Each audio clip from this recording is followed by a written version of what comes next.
Yes, we had breakfast. She had me over to her mansion. She made me a beautiful breakfast and we just laughed.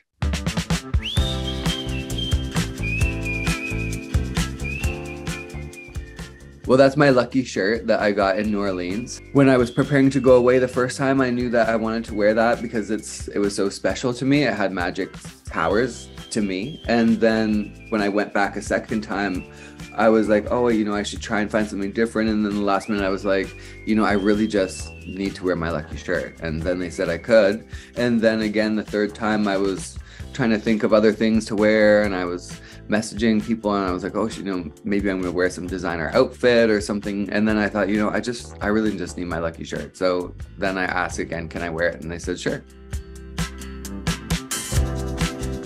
I would say that I'm all about proportions and I'm all about size and kind of playing with those things. And I'm also, I guess I'm very tactile, visual. And so it's either have real breasts that you've grown using your fat, and then the other option is to have no tits. And obviously lots of girls do that, but there's a whole silhouette, and there's not as much fun when there's no titties. So then it just boils down to I've got to put them on me, and they're made of silicone. I probably have maybe 30 pairs. It's kind of a real crapshoot. Each time they come in, they're slightly different. The shade is slightly different. The texture, the weight. So I just like ordering them and seeing which one's gonna come and how it's gonna be, and what color the nipples. It's all kind of just random. So that's kind of fun. It's a little, choose your own breast adventure. I'm headed to China in September to go to the factory to see where they're made. So I'm really excited for that. Yes, we had breakfast. She had me over to her mansion. She made me a beautiful breakfast and we just laughed. Wow. What does RuPaul make for breakfast? Well, it was actually fried Tic-Tacs. No bread, I'm guessing. No bread. I always told my partner that I would be a famous clown, and we didn't really know how that would happen necessarily. And then, we kind of always were. I was a fan of Drag Race. We used to all get together, watch the show, and my friends and my family, everyone would say, Jimbo, if you could get on the show, you would win. You would kill the show. You're so good at all these different things. And there was all these different parallels between my life and the show, working in theater. It's a lot of deadlines. It's a lot of late nights. It's a lot of kind of make what you can using what you've got around you and exceed expectations and put on a show and all those things that Drag Race is. And I also worked in film going into it. So I was behind the camera, and I used to work in wardrobe and carry people's coats and take care of the celebrities, and dream that one day I would have my own show, and dream that one day I would be on the other side of the lens and I would be the star that someone's carrying my coats. And so it's been an incredible journey and a dream come true to do that and to be able to go in front of the lens and inspire people around the world.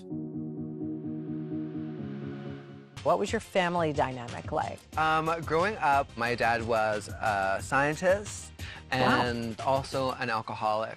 And my mother was a teacher, then started to work with my father, also an alcoholic.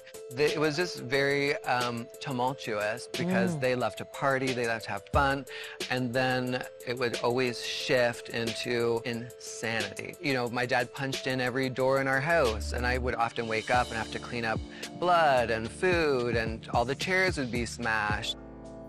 Yeah, I was reluctant to talk about it just because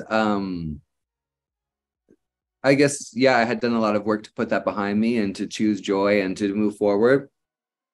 But as I kind of understood the platform and understood my ability to connect with people, I realized that there's value in people understanding more about who I am and where my point of view comes from. So being with Ru and being in the Tic-Tac chat, which I've been waiting, not waiting, but dreaming of that moment, I thought here's a good opportunity for Ru to get to know me as a human. And so that's why I waited to do it then when I had time. I want people to feel free to self-express and safe to live their freest, most joyful lives. So I think drag and self-expression that's just one version of it to the LGBTQ2 plus community. And there are all different ways our freedoms can be eroded, and not only in our community.